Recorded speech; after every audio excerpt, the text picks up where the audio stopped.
bermoreh mangusmu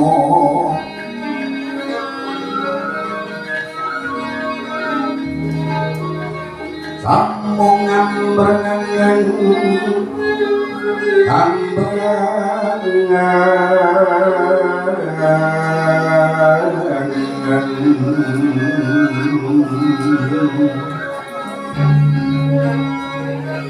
tadi kaman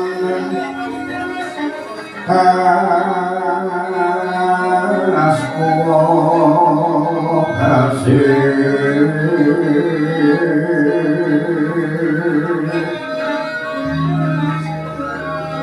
anai margo melakung hamba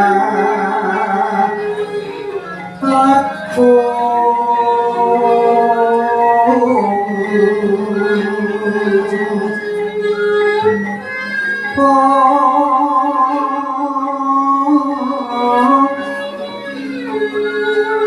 sangbun lastrak mojolan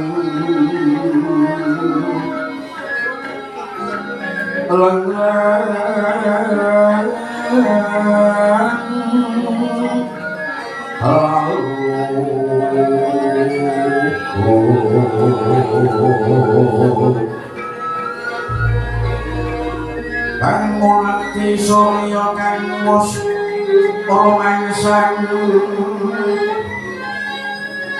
surya kang mus romangsang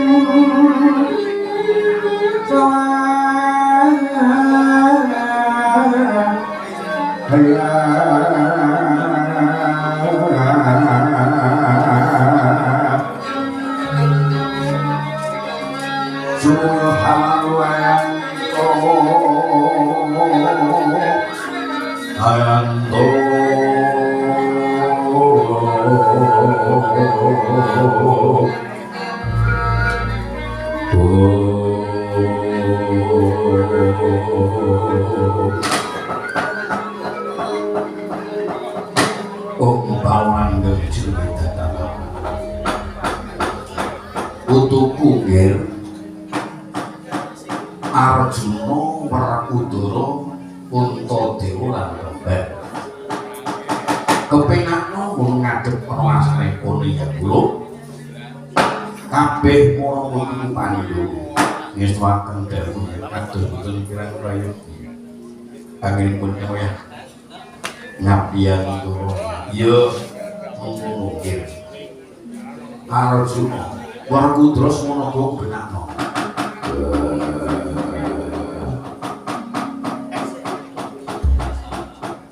orang-orang kaya kudu ngadep ana kasamu Mas Wati kakek sembah budake lampau Mas Wati kakekku yo tak tompo kula diumbak semono kok benakno ngestuaken dawuh kepada wayangan terakan sungguh iku ngaturaken sungguh ya iku wayangan ngaturaken sungguh ya iya tak tompo Puntadewa lan Rembag Padene bito Bandung terus tok kabeh radio nggih bisa kendel aja nganti padha duri tungkap anggo kandhane kabeh para putu-putuku sing ngadep wonten asane iki saniko bisa kendel kados sedaya nayaka semanipun radio buru ape pirapit wonten wiswana ngampun sabdo dalem pon bukan diwaji patih ripitoyo putu Prabu Kresna padha kanthi raja kanthi Prabu kanthi pasupun Kanjeng ya itu maya ngabian para boten jelas ndelok napa yen parang kula ngatakan sungkem ing pangambi kunjuk sandhaping padha anu-anu tuwe ya yo tak tompo nggih Aki Prabu Kresna penak nunggu ngadep kados boten kramayodi Kanjeng ya Putu Prabu ngono dawuh ya Kresna Putu Prabu Kresna duta kang kenasan ana negara Mesir kepiye kawusanane Gusti Prabu Kresna Kanjeng Hyang piye ing wayahipun Gusti wonten dalem Astina tata lair Kyai Prabu Drudana mangaken dewa wonten wayah nanging batosipun namung kepengin badhe mangendra jero kacintakanipun ten wayah lho mangendra jero kacintakan sing piye apa pancen Kresna ditenah marang para Kurawa mekaten ya anggun ini tenang kepiye gitu ing wayah pos gaya proto sareng unggul Bujono Nderwina nami Pak boten kanyono moyen to dedaran samucuk mawis menika wau dipun panti gunung piranti Gusti supados ing wayah Sirna Margolayu ya Mbali kopi biar Putu Prabu Kresna ing wayah dipun larak wonten ing alun-alun Dawisna dipun kroyok para prajurit lan para Kurawa nanging ing wayah nampi sing Bathara saged enget Purwa Madya lan Musana ing wayah Madekaji Bara Sewu ing wayah Krama yang satengah tiba mawon wonten kantenan para prajurit mesti Panangkos Patra Banten inggih menika Prabu Dasarata kaliyan Dewi Gendari. Baurangen suri dadaran. Yen ngono iki Bratayuda dadi mekaten ya. Kanjeng Hyang kepiye? Ing wayah menanggung ngantos wonten kedadosan perang ageng. Ingkang samangke badhe ngawonanipun bali kemangkipun tumpuk-tumpukipun masaken mateng lare-lare ingkang dipun kerja yang sepuhipun Kanjeng Tumsa Madya Lugu masaken tiyang jumpo dipun kerja yoganipun manjing wonten ing Surabaya malah kula terus padus negari Nesna dipun paslaken dumateng Para Prabu Duryudana ing tengah limah nglenggahi negari Ngamarta ya wis kowe nek pancen lebih perang beliau ora sampe sing jeneng perang Bratayuda iku wis ginaris marang Gusti kang monggo dumadi yen pancen wis dumadi perang anane kudu wani karo maju perang manungsa bakal kuwi wani maju ateges wani mati ningali mukti apa mati kula menika ajih kalian peperangan ya banyak mesti ngali ono seminggu kok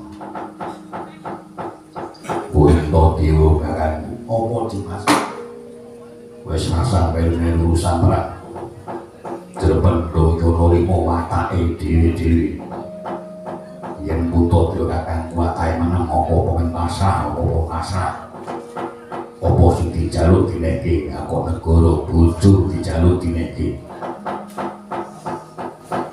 iya Dimas yen kembar kanan manut yen aku kuwi cara bukan perang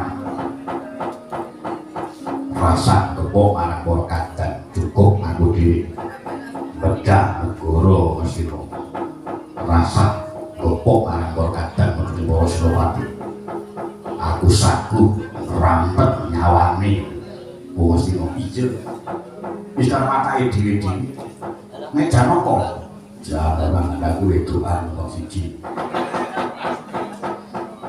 kene menang wewe biasa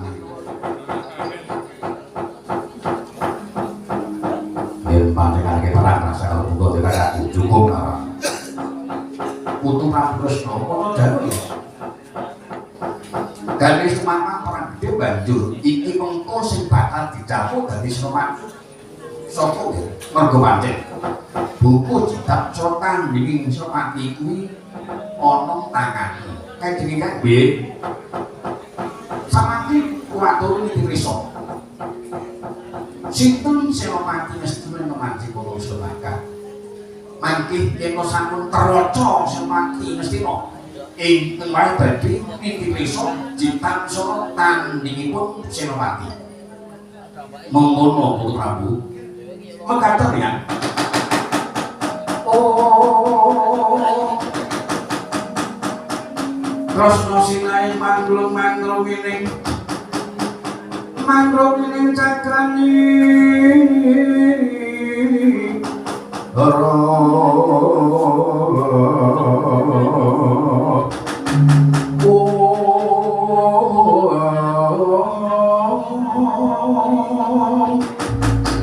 Umitir mejil sangking asto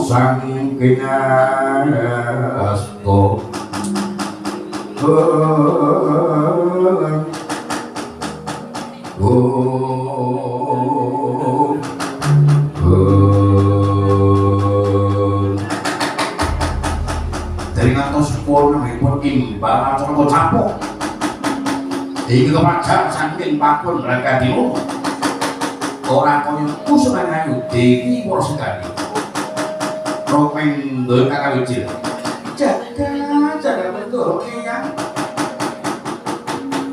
Kanjeng eyang kemana Yogopun iraman tumugi kaperang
ngambar sang usuma sang kusuma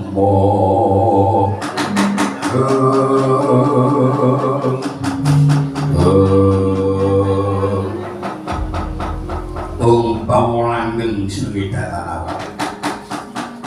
Srikanti kula yen boten sami punampi pasipun Kanjeng ya kados itu tulisan semuanya sungkem kula iya ya takon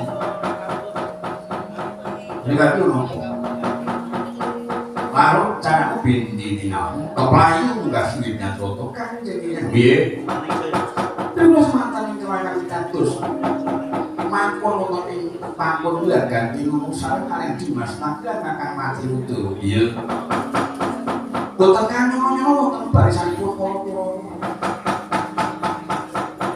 ingkang ngirim para prajurit mangewe Madiokolo tumbak kados jatingaran kaya ngamro kados jamutere oh Kurawa wis mijeni ngono ngaten ya lajeng monggo dadosan campo pituta walo bendo mati kadang Dimas Nagla mengsat wonten kula badhe piye gandeng tenapi dawuh sampun para kadang ingkang kepaksa enggak sedanipun Dimas Nagla bener sing jeneng perang Bratayuda perang sing suci aja nganti amyak awur-awur perang sing mawa pranatan mekaten yang badhe piye ingkang kepajar badhe sampun katon miranda boten kanyono-nyono wonten aten wonten pinanggih kaliyan Yogopun Irawan Yogopun Irawan tumuli kamperlo ya wonten aten ngono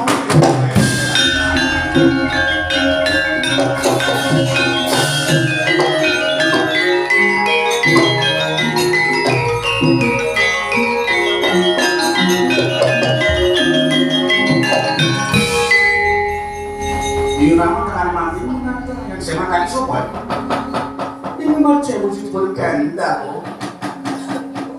buta mekaten kok masih pejagan dalu menika wau. Ya. Yukuwun Irawan Durengan perlu memang para Senopati Ngesna sampun siaga tata-tata badhe ngrapus barisanipun para Senopati Wirata Tresna. Ngono ya. Iki gandeng Ngesna sedapuk Senopati.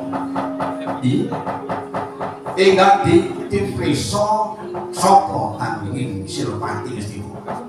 Sikati kula Prabu pun kakang bakal ditakon marang jeneng Yai. Iki kados Senopati itu sapa ya? Yen boten badhe lepat minangka pun wong wajib bolo menika Sinung Prabu Masupati kaliyan Mamang Durna. Oh, mengkono mekaten napa Prabu. Coba ingkang dipisa sapa kali Senopati. Kresna sing manglung ing mangruk ing cakranira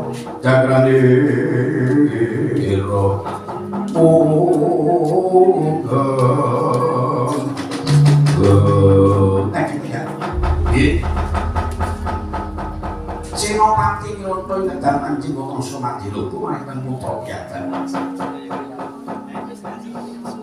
So eyang putra kaliyan eyang Praksana. Oh, ono penganten iki. Ya wis. Ya sepin nglabuhi marang putu-putune.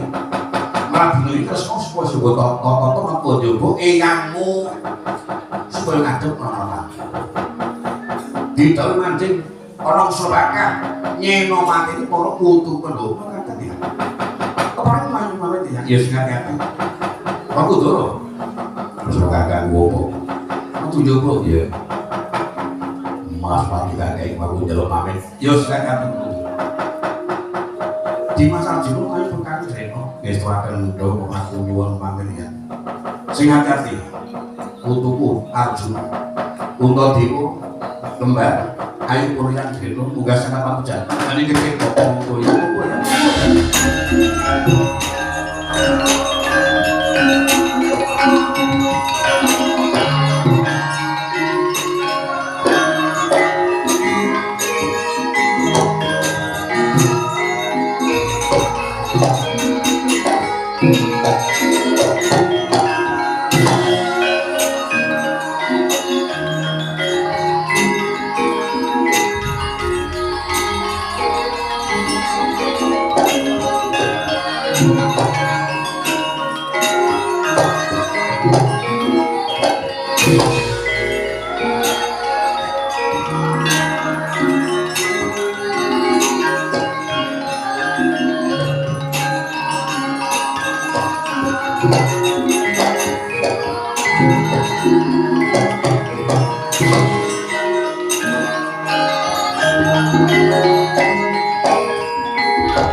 Thank you.